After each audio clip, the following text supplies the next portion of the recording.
गंगा मैया की जय। काशी काशी काशी, गंगा गंगा गंगा, விஸ்வேஸ்வர விஸ்வேஸ்வர விஸ்வநாதா. நம்மளோட யாத்திரையில இன்னைக்கு ஆக்சுவலா 2வது நாள். நேத்து ஜஸ்ட் வந்துட்டு ரூம்ல ரெஸ்ட் பண்ணிட்டு புஷ்கர் வந்திருக்கோம். புஷ்கர் வந்துட்டு ரூம்ல ரெஸ்ட் பண்ணிட்டு இப்பதான் போய் பிரம்மாவை தரிசனம் பண்ண போறோம். நேத்து சொன்ன மாதிரிதான் சிவபெருமானுக்கு காஷி, விஷ்ணுக்கு கயா, பிரம்மாக்கு புஷ்கர். அப்படி பிரம்மாக்கு கோயில் இருக்கக்கூடிய இடங்கள்ல புஷ்கரும் நம்ம திருச்சியில திருப்பட்டூர். அதுல முக்கியமா இந்த இடம் புஷ்கர் தான் பிரம்மாக்கு முக்கியமான இடம். இன்னைக்கு ஆடி மாதம் வெள்ளிக்கிழமை புஷ்கர்ல சக்தி பீடம் பார்க்க போறோம். காயத்ரி தேவிய போய் தரிசனம் பண்ண போறோம். பிரம்மாக்கு பக்கத்திலேயே காயத்ரி தேவி உட்கார்ந்துருப்பாங்க. காயத்ரி உருவான ஸ்தலமே புஷ்கர் தான். இங்க இருந்துதான் காயத்ரி தேவி உருவானாங்க. காயத்ரி தேவி எப்படி உருவானாங்க அப்படின்னா, பிரம்மா உலக நன்மைக்காக யஜ்யம் வளர்க்கணும். எப்படி நைமிஷாரண்யத்துக்கு நம்ம கதை சொல்லுவோமோ அதே மாதிரியே பிரம்மா இந்த உலக நன்மைக்காக யஜ்யம் வளர்க்கணும் அப்படின்னு சொல்லிட்டு தேவர்கள்லாம் போய் பிரம்மாவை நோக்கி கேட்கும் போது பிரம்மாவும் இந்த புஷ்கரை தேர்ந்தெடுத்து இந்த இடத்துல யஜ்யம் பண்ணலாம் அப்படின்னு முடிவு பண்றாரு.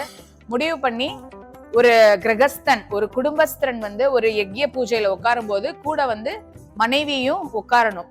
அப்படி இந்த பூஜைக்காக வரும்போது சரஸ்வதி தேவிய பிரம்மா கூப்பிடுறாரு. சரஸ்வதி தேவி வர மறுக்கிறாங்க.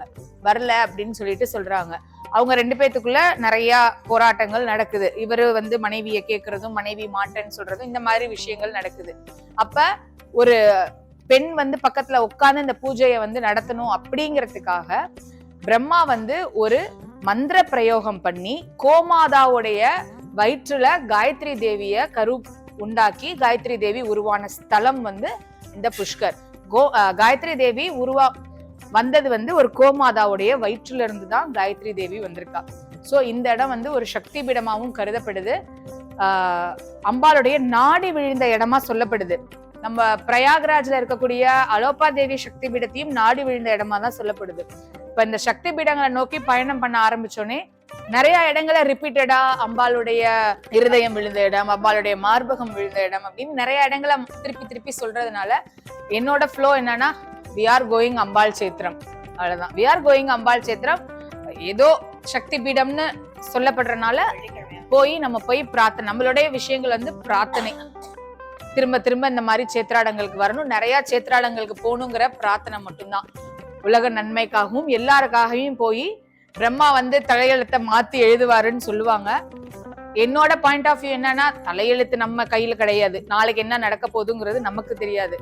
வாட் எவர் ஹேப்பன், அதை ஏத்துக்கக்கூடிய மனப்பக்குவம், சந்தோஷத்தையும் துக்கத்தையும் சமநிலையில பார்க்கக்கூடிய மனப்பக்குவத்தை கொடுக்கணுங்கிறது தான் நம்மளுடைய பிரார்த்தனையா இருக்கணும்.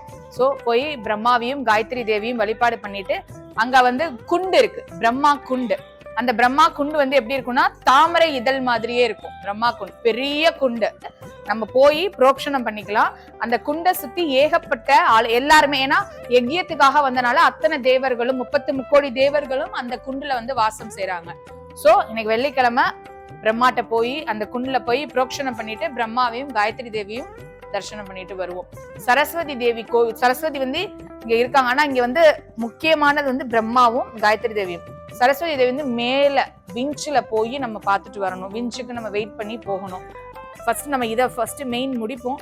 அதுக்கப்புறம் depends upon the time we will discuss about Saraswati temple. நம பார்வதி பதயே ஹர ஹர மகாதேவா.